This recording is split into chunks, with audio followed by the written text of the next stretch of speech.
couldn't tell for a second. He was just sitting on it. That right away down here at Red Mill. First Brian Colby, Steve Von Brandt for the Bass College. First fish of the day. Using a I-rod with a Shimano Chronarch, red eye shad. This is a chartreuse bait fish. First fish of the day. And that's what, Sunline? What pound test is that? This is 12 pound. 12. Let's see that fish. Oh yeah, see now that's nice. That's not a giant by any means, but I told Brian just a minute ago, first cast I made too, I felt it hit the pad. What we're doing is we're throwing the rattle traps in like 4 to 6 feet of water, but there's a lot of grass and pads, and then we're just ripping it. And when you feel it hit the pad, you rip it off and just hope that they hit it. You're causing a reaction strike. Yeah, you can see how much grass we're pulling it through. Basically, as soon as you're feeling yourself stuck on it, rip it through, and that's when he slammed it right there. Just ignore the grass, you know, pick it off, just rip it through. Oh man. There we go. On the North Shore. Look at that. Nice fish. Nice fish. Look at that. Rattle trap swallowed. See how deep he has it in his mouth? Red eye shad, chartreuse bait fish, sunline. My I-rod. Hold that one up a little bit more crank so I can launcher. see it. Not bad at all. Oh yeah, that's a decent bass. Yeah, I'd say I'd say a good 3, maybe 4. We got some good wind going too. Can you feel your fingers? Yes. Boy, man, it's cold, huh? But they seem to be holding in the pads. They're right in those pad roots on the North Shore this time. He's a nice one. Nice.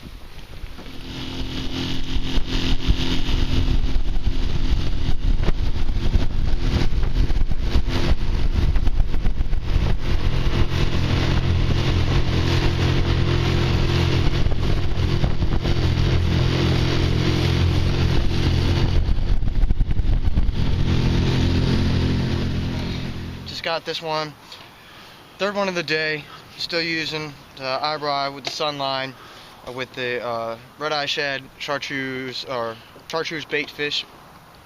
Still somewhat in the pads where we're coming back into a creek where they're going to be, staging. We don't know if this is luck or if they're going to be back here. We're about to find out though. Well, the wind's blowing, what, 30 miles an hour on the main lake, and it's real muddy, and the water temperature's only like 41 degrees. Yeah. So this is the spawning creek that they usually come back into, and I said, I don't know if they're all the way in the back of the creek yet. So I started throwing that white chatterbait, and then he kept throwing the rattle trap, and this came out of real shallow pads back here. Not bad. And it's not quite as muddy either. I mean, you can see the bait better. A lot of grass and pads mixed in, so I don't know, we'll see.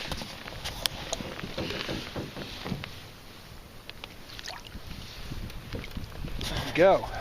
See what it came out of right here. And this is actually pads. Yeah, it came out right on the other side of that branch that's hanging off. They eventually get too big, but there's plenty of them there. He's got some kind of fungus on his eye or something. That's very strange. But we're snagging these and catching them in shallow pads. They're all mixed in with the bass. Look at this. There we go. Oh, another one. Oh yeah. Look how it swallowed it way down deep. Way down deep. Yeah. Get him out real quick. Just got another one on the rattle trap, the red eye shad, chartreuse, bait fish, I-rod, ripping it through the grass right when I felt that slightest tension, you're hitting that structure, rip it through, and hit it right when I released on the pause. It's been cold, really windy. I've been throwing RC 1.5, other crankbaits. I was throwing a jig, trying to catch some of the bigger fish in behind Brian.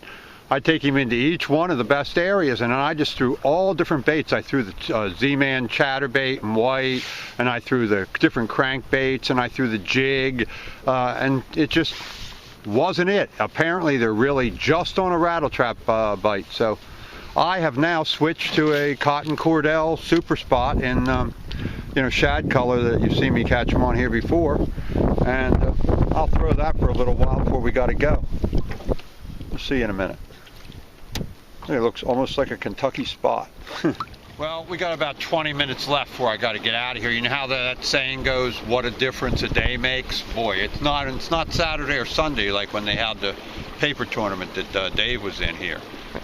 It was 28 this morning. Yeah, it was 28 degrees all night long. It's really cold, and that 30-mile-an-hour wind, that really doesn't help. But I was hoping to pick something up on some other baits, but I've been throwing the rattle trap now. I put everything all down, and I've just been filming Brian now. I'm cutting him into the last couple best spots before we go, and then see what happens. I'm going to flip a jig. I'm throwing the jig into the docks and around the other launching ramp where I caught the other baits, an 8.5-pound bass last year at this same time on video. So I'm going to throw that jig in there before we go, see what happens, and we'll see you guys. So we're going to finish this up here. I think we caught 4 or 5 on red-eye shad, throwing it on Sunline, my eye rod. They were all caught ripping it through the grass and the pads, back in the creeks a little bit.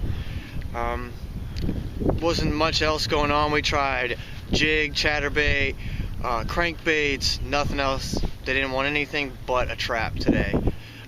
And that particular one, because I threw the after I gave up throwing the square bills and flipping the jig and all the edges and docks and everything and throwing the chatterbait, then I threw the chrome, cotton Cordell super spot, and the same areas, but they didn't hit it. And then right behind me, they hit the one that was in the chartreuse color. Yep. So that was towards the front point over when we first came in. I was actually casting right behind Steve, and he's throwing the spot, and they didn't want the spot. They wanted that red-eye shad. Yep. So we're going to get out of here, but Brian may be back on Sunday. We'll check with you guys later. So it's going to warm up again. It's going to be another cold night tonight, but by Sunday, water temperatures probably will go up 4 or 5 degrees. It'll be in like 50, 51 degrees, and everything will start to be on fire. The whole next week, it's in the 60s, so you guys got to get out there now. We're ready for your reports. Yeah, I know there's going to be lots. Yeah, and we're going to see some of those big fish. So until next time, this is Brian Colby and Steve Von Brandt down here at Red Mill, and next time I see you, I'll be up at the Northeast River. I'm moving there this weekend, so I'll see you from the Northeast from now on. So we'll see you next time down in the water up at the Upper Bay.